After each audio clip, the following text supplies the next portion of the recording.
नमस्कार, मैं रवि एक बार फिर से स्वागत करता हूं आपका अपना YouTube चैनल साइंस गुरु रवि में। गाइज, आप सभी को पता है 1 फरवरी से रेलवे वाले बच्चों के लिए हमने बायोलॉजी का एक स्पेशल बैच स्टार्ट किया था, जिसमें हम आपको बायोलॉजी के प्रीवियस ईयर के क्वेश्चन करवा रहे हैं चैप्टर वाइज। सबसे पहले हमने ह्यूमन डिसीज अर्थात मानव रोग वाला चैप्टर स्टार्ट किया था। उसमें लगभग हमने प्रीवियस ईयर के क्वेश्चन 135 क्वेश्चन हल किए थे। ह्यूमन डिसीज वाला चैप्टर समाप्त हो चुका है। ह्यूमन डिसीज वाला चैप्टर की थ्योरी भी मैंने आपको करा दी है। 55 क्लासों में बेटा हमने मानव रोग वाला चैप्टर कंप्लीट किया है। अगर आपने नहीं देखा है तो आपको नीचे लिंक डिस्क्रिप्शन में मिल जाएगा, आप जाकर चेकआउट कर सकते हैं। गाइज, अब हमने एक नया चैप्टर स्टार्ट किया है जिसके भी हम 6 क्वेश्चन कर चुके। चैप्टर का नाम है विटामिन। चैप्टर का क्या नाम है भैया? Vitamin, vitamins. और इस चैप्टर के भी बेटा हम 6 क्वेश्चन हल कर चुके। आज हम स्टार्ट करने वाले हैं क्वेश्चन नंबर 7 से। तो ये रहा आपकी स्क्रीन के सामने क्वेश्चन नंबर 7। देखिए भैया, अब बात करते हैं क्वेश्चन नंबर 7 की। बहुत अच्छा क्वेश्चन है बेटा। क्वेश्चन नंबर 7 कहता है कि गाजर में विटामिन ए की उच्च मात्रा मौजूद होती है। गाजर खाने से बच्चे को क्या मदद मिलती है? ये आपका क्वेश्चन है बेटा। ये आपके ऑप्शंस दिए हुए। ऑप्शन नंबर ए कहता है कि बच्चे की आंख की रोशनी बेहतर होगी। ऑप्शन नंबर बी कहता है कि बच्चे की हड्डी मजबूत होगी। ऑप्शन नंबर सी कहता है कि बच्चे की कहीं बीमारियों से लड़ने में मदद मिलेगी। और ऑप्शन नंबर डी कहता है कि बच्चे को अच्छी मात्रा में ऊर्जा मिलेगी। और बेटा, ये क्वेश्चन आपसे पूछा गया है आरआरबी ग्रुप डी में 7/10/2022 को। 2022 में पूछा गया क्वेश्चन है भैया। बताइए, अगर आपको इस क्वेश्चन का आंसर पता है तो आप कमेंट बॉक्स में बता सकते हो। गाइस, ध्यान से समझना, विटामिन ए से जितने भी क्वेश्चन बनते हैं सारे के सारे ही बेटा अभी इसी क्वेश्चन में सारे के सारे ही मैं हल करवाने वाला हूं। आइए विटामिन ए के बारे में बात करते हैं। विटामिन ए के बारे में बात करते हैं क्योंकि भैया विटामिन ए से पूछा गया क्वेश्चन है। सबसे पहले याद रखना है, विटामिन ए जो होता है वो वसा में घुलनशील विटामिन है। वो वसा में घुलनशील विटामिन है। वसा में घुलनशील विटामिन है। याद रखना, घुलनशीलता के आधार पर विटामिनों को 2 भागों में बांटा गया है। एक वसा में घुलनशील विटामिन, दूसरा जल में घुलनशील विटामिन। पहला वसा में घुलनशील विटामिन, दूसरा जल में घुलनशील विटामिन। वसा में घुलनशील विटामिन कौन कौन से हैं? विटामिन के है, विटामिन ई है, विटामिन डी है, विटामिन ए है। ये बेटा वसा में घुलनशील विटामिन है। और विटामिन बी और विटामिन सी जल में घुलनशील विटामिन है। इस बात का आपको ध्यान रखना है। पहला पॉइंट क्लियर हुआ? किसी को कोई प्रॉब्लम यहाँ तक बिल्कुल नहीं होनी चाहिए। ओके, आगे बात करते हैं बेटा। विटामिन ए का केमिकल नेम क्या है? विटामिन ए का केमिकल नेम, तो विटामिन ए का जो केमिकल नेम होता है वो होता है भैया रेटिनॉल। क्या है भैया? रेटिनॉल है। क्या है? रेटिनॉल है। कोई प्रॉब्लम यहाँ तक? विटामिन ए का रासायनिक नाम, केमिकल नेम पूछे तो रेटिनॉल है। इतनी बात क्लियर है। इसके सोर्स क्या है? इसके स्रोत क्या है? गाइज, गाजर विटामिन ए का सबसे अच्छा स्रोत माना जाता है। गाजर। और आपके एग्जाम में जो अक्सर क्वेश्चन पूछे जाते हैं वो गाजर से ही पूछे जाते हैं, तो गाजर तो आपको याद करना ही करना है।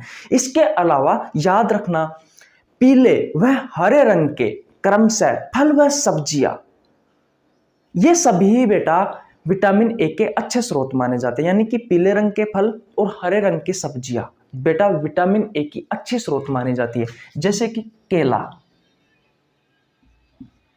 पपीता, ये विटामिन ए के अच्छे स्रोत है। मेथी, पालक, पुदीना, धनिया, सरसों का साग और चने का साग,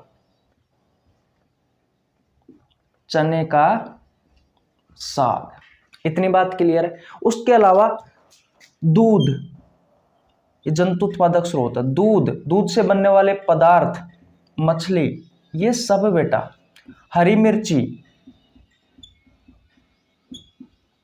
कच्चा आम, ये सब बेटा विटामिन ए के अच्छे स्रोत माने जाते हैं। तो स्रोत बता दिए। केमिकल नेम बता दिया, वसा में घुलनशील होता है। इतनी बात क्लियर है। अब देखिए बेटा काम क्या है इसका, ध्यान से समझना बेटा। ये होती है हमारी आंख, और इस आंख में बेटा दो प्रकार की कोशिका पाई जाती है। एक पाई जाती है कोन सेल यानी कि शंकु कोशिका, और दूसरी कौन सी पाई जाती है, एक पाई जाती है रोड सेल यानी कि शलाका कोशिका, शलाका कोशिका। इतनी बात क्लियर है। अब कौन सेल क्या करती है, तो हमें बेटा अलग अलग जो कलर होते हैं, अलग अलग जो रंग होते हैं उनकी पहचान करवाती है, जैसे कि लाल, हरा, नीला। और जो रोड सेल होती है ये भैया हमें प्रकाश का ज्ञान करवाती है, जैसे कि व्हाइट हो गया, डार्क हो गया, उसका ज्ञान करवाती है। रोड सेल के लिए एक वर्णक होता है रोडोप्सिन, एक वर्णक होता है रोडोप्सिन। ये रोडोप्सिन वर्णक सहायक होता है। इतनी बात क्लियर है। और कोन सेल के लिए एक वर्णक होता है ओप्सिन, ये ओप्सिन वर्णक सहायक होता है। इतनी बात क्लियर है। अब विटामिन ए बेटा वसा में घुलनशील होता है, और आप सभी को पता है लीवर में एडिपोज टिश्यू पाए जाते हैं। लीवर में क्या पाए जाते हैं, यकृत में क्या पाए जाते हैं, एडिपोज टिश्यू पाए जाते हैं, एडिपोज टिश्यू पाए जाते हैं, यानी कि वसीय उत्तक पाए जाते हैं। अब ये वसीय उत्तक क्या काम करते हैं, वसा को स्टोर करने का कार्य करते हैं। अब वसा को स्टोर करेंगे तो वसा में कौन सा विटामिन घुलनशील है, विटामिन ए। तो इस विटामिन ए को ये जो लीवर है बेटा ये किस में कन्वर्ट कर देता है, इस रोडोप्सिन वर्णक में कन्वर्ट कर देता है। और रोडोप्सिन जो वर्णक होता है बेटा ये रोड सेल के लिए अच्छा होता है, जिससे हमें प्रकाश का ज्ञान होता है, अंधेरे में देखने में सहायक होते हैं। हम थोड़े से प्रकाश में देखने में यानी कि उजाले में देखने में सहायक होते हैं, अंधेरे में देखने में सहायक होते हैं।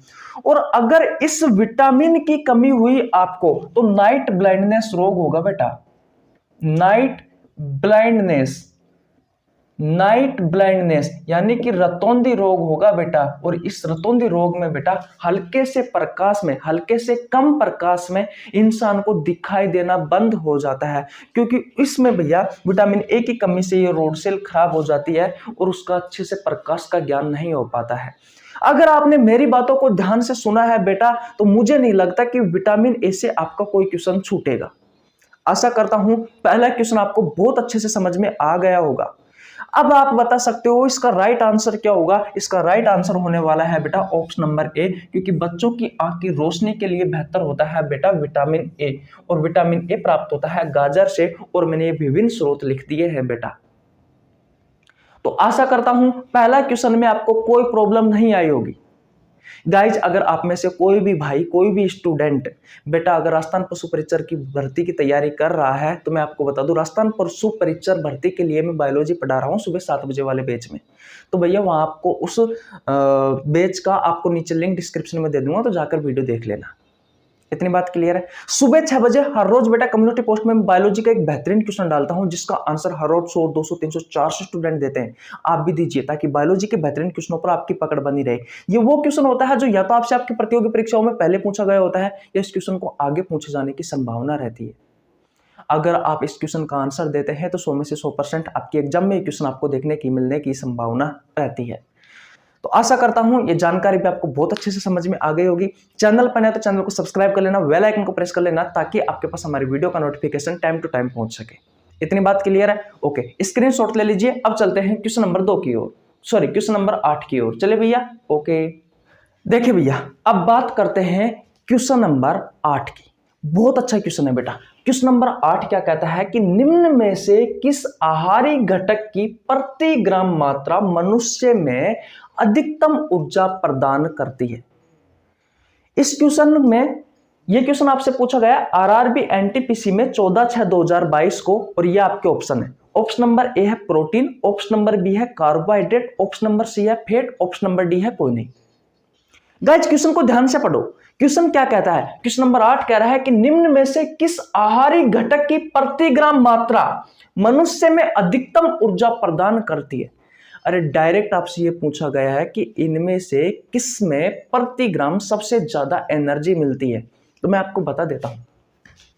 अगर गाइज मैं कार्बोहाइड्रेट की बात करूं, अगर मैं कार्बोहाइड्रेट की बात करूं तो 4 से लेकर के बेटा 4.5 किलो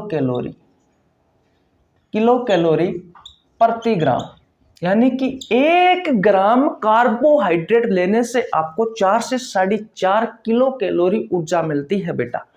अगर मैं प्रोटीन की बात करूं, तो बेटा प्रोटीन में कार्बोहाइड्रेट से हल्की सी कम, कार्बोहाइड्रेट से थोड़ा सा कम, 4 से लेकर के बेटा 4.1 कह सकता हूं किलो कैलोरी ऊर्जा मिलती है। कितनी मिलती है? 4 से लेकर के 4.1 किलो कैलोरी प्रति ग्राम ऊर्जा मिलती है। यानी कि अगर आप 1 ग्राम प्रोटीन का सेवन करते हो तो आपको 4 से लेकर के 4.1 किलो कैलोरी ऊर्जा प्राप्त होती है। अगर मैं फैट की बात करूं बेटा, अगर मैं लिपिड्स की बात करूं, अगर मैं वसा की बात करूं, तो याद रखना बेटा 9.0 से लेकर के 9.3 किलो कैलोरी प्रति ग्राम ऊर्जा मिलती है। यानी कि अगर आप 1 ग्राम फैट या लिपिड्स लेते हैं बेटा, तो उससे आपको 9 से लेकर के 9.3 किलो कैलोरी ऊर्जा प्राप्त होती है। तो सबसे ज्यादा किससे हुई बेटा? इससे भैया, फैट से, लिपिड से। तो यही आपका राइट आंसर हो जाएगा, ऑप्शन नंबर सी। लेकिन अगर आपसे एग्जाम में क्वेश्चन पूछा जाए कि तुरंत ऊर्जा किससे प्राप्त होती है, अगर आपसे एग्जाम में क्वेश्चन पूछा जाए कि तुरंत ऊर्जा किससे प्राप्त होती है, तुरंत ऊर्जा किससे प्राप्त होती है, और ऑप्शन यही हो बेटा, तो भैया कार्बोहाइड्रेट करके आना, कार्बोहाइड्रेट करके आना भैया। कार्बोहाइड्रेट से बेटा तुरंत एनर्जी मिलती है, कार्बोहाइड्रेट से बेटा तुरंत एनर्जी मिलती है। तो आशा करता हूं क्वेश्चन नंबर 8 भी आपको बहुत अच्छे से समझ में आ गया होगा। 1 ग्राम कार्बोहाइड्रेट खाने पर 4 से लेकर के 4.5 किलो कैलोरी, कार्बोहाइड्रेट से थोड़ी सी कम 1 ग्राम अगर आपने बेटा प्रोटीन खाए तो उसे 4 से लेकर के 4.1 किलो कैलोरी, और अगर आपने 1 ग्राम वसा का सेवन किया, 1 ग्राम फैट या लिपिड्स का सेवन किया, तो 9 से लेकर के 9.3 किलो कैलोरी ऊर्जा मिलती है बेटा। तो सबसे ज्यादा ऊर्जा किससे मिली? फैट से, लिपिड से, वसा से। लेकिन तुरंत एनर्जी किससे मिलती है? कार्बोहाइड्रेट से मिलती है। क्यों मिलती है बेटा? मैंने कार्बोहाइड्रेट वाले चैप्टर में आपको बहुत अच्छे से पढ़ाया था। तो ये पॉइंट भी आपको याद रखना है, तुरंत ऊर्जा और सबसे ज्यादा ऊर्जा, 2 क्वेश्चन है यहां से भैया। इतनी बात क्लियर? कोई प्रॉब्लम किसी को? याद रखना बेटा, मैं सभी प्रतियोगी परीक्षाओं के लिए बायोलॉजी पढ़ाता हूं। आप किसी भी प्रतियोगी परीक्षाओं की तैयारी कर रहे हो, अगर आपके सिलेबस में बायोलॉजी है तो बेझिझक होकर आप इस यूट्यूब चैनल पर बिल्कुल आसान भाषा में अच्छे कंटेंट के साथ बेटा बायोलॉजी पढ़ सकते हो। 1 रुपए देने की आवश्यकता नहीं है, सिर्फ चैनल को सब्सक्राइब करना है, बेल आइकन को प्रेस करना है, ताकि आपके पास हमारी वीडियो का नोटिफिकेशन टाइम टू टाइम पहुंच सके। और हमें कुछ नहीं चाहिए भैया। इतनी बात क्लियर है? ओके, स्क्रीनशॉट ले लीजिए। अब चलते हैं क्वेश्चन नंबर 9 की ओर। चले भैया, ओके। देखिए भैया, अब बात करते हैं क्वेश्चन नंबर 9 की। अच्छा क्वेश्चन है बेटा, और इस क्वेश्चन में भी बेटा मैं आपको क्वेश्चन नंबर 7 की तरह बहुत सारी जानकारी देने वाला हूं। क्वेश्चन नंबर 9 आपसे पूछा गया है कि साइनोकोबालामिन विटामिन का मानव निर्मित रूप है। अगर गाइज आपने विटामिन के केमिकल नेम पढ़े हैं, अगर विटामिन के रासायनिक नाम पढ़े हैं, तो इस क्वेश्चन को देखते ही बेटा आप राइट आंसर कर देंगे। कैसे कर देंगे वो देखिए। पहले ये देख लीजिए, ये क्वेश्चन आपसे पूछा गया आरआरबी एनटीपीसी में 16/6/2022 को। गाइज मैं आपको विटामिन के केमिकल नेम लिखवाता हूँ। क्या लिखवाता हूँ? जितने भी विटामिन है बेटा, उन सभी विटामिनों के केमिकल नेम यानी कि रासायनिक नाम लिखवाता हूँ। देखिए, विटामिन ए का रासायनिक नाम होता है रेटिनोल। क्या होता है? रेटिनोल। विटामिन डी का रासायनिक नाम होता है कैल्सीफेरोल। विटामिन ई का रासायनिक नाम होता है टोकोफेरोल। विटामिन के का रासायनिक नाम होता है फाइलोक्विनिन या फिर नेप्टोक्विनिन। विटामिन सी का रासायनिक नाम होता है एस्कोर्बिक एसिड। इतनी बात क्लियर है? ओके। अब बात करते हैं B1 का रासायनिक नाम क्या होता है। तो B1 का रासायनिक नाम होता है भैया थायोमीन। क्या नाम होता है? B1 का रासायनिक नाम होता है थायोमीन। B2 का रासायनिक नाम क्या होता है? तो राइबोफ्लेविन होता है। राइबोफ्लेविन होता है। B3 का रासायनिक नाम क्या होता है?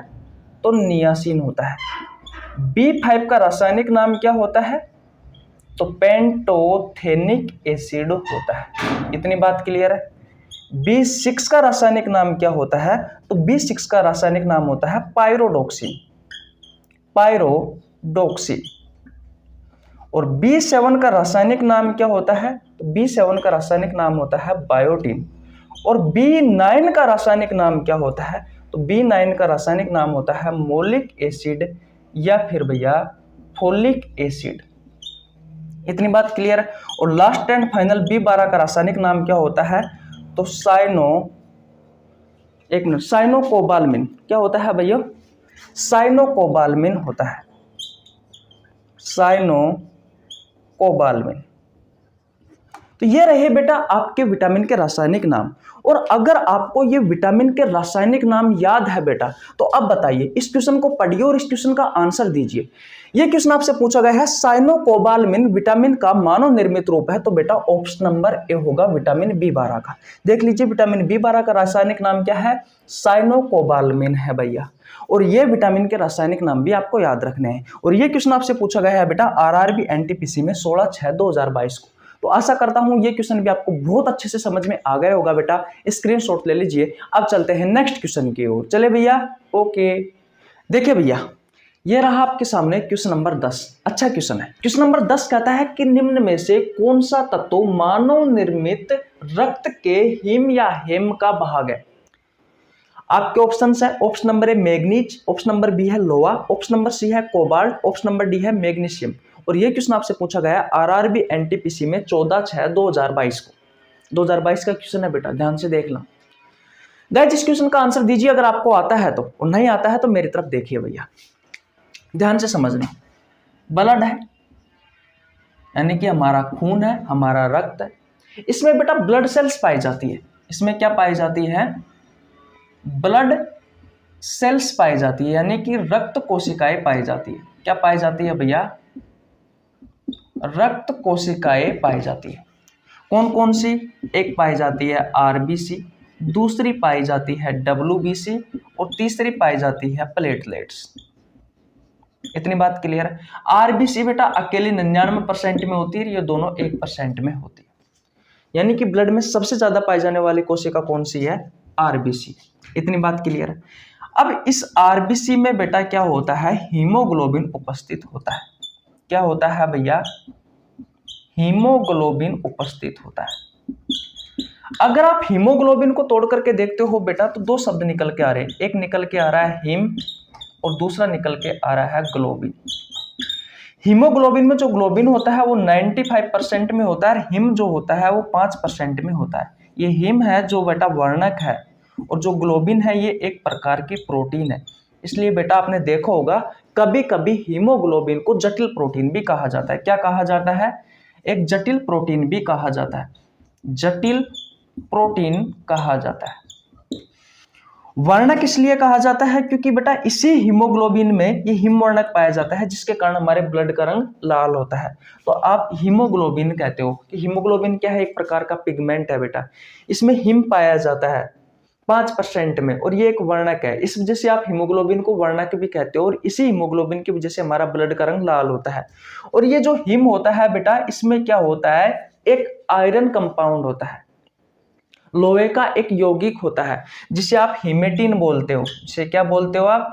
हीमेटिन बोलते हो। तो याद रखना बेटा, ये चीजें आपके काम आने वाली है। इसी हीमोग्लोबिन की वजह से हमारे ब्लड का जो रंग होता है वो बेटा लाल होता है। क्या होता है? रेड होता है बेटा। इतनी बात क्लियर है। आप क्वेश्चन को ध्यान से पढ़िए। निम्न में से कौन सा तो मानव निर्मित रक्त के हिम या हेम का भाग है? लोहा है भैया। क्या है? लोहा है भैया। किसी को कोई प्रॉब्लम बिल्कुल नहीं होनी चाहिए। ये क्वेश्चन आपसे पूछा गया था RRB NTPC में 14/6/2022 को। तो आज यहीं तक रखते हैं बेटा।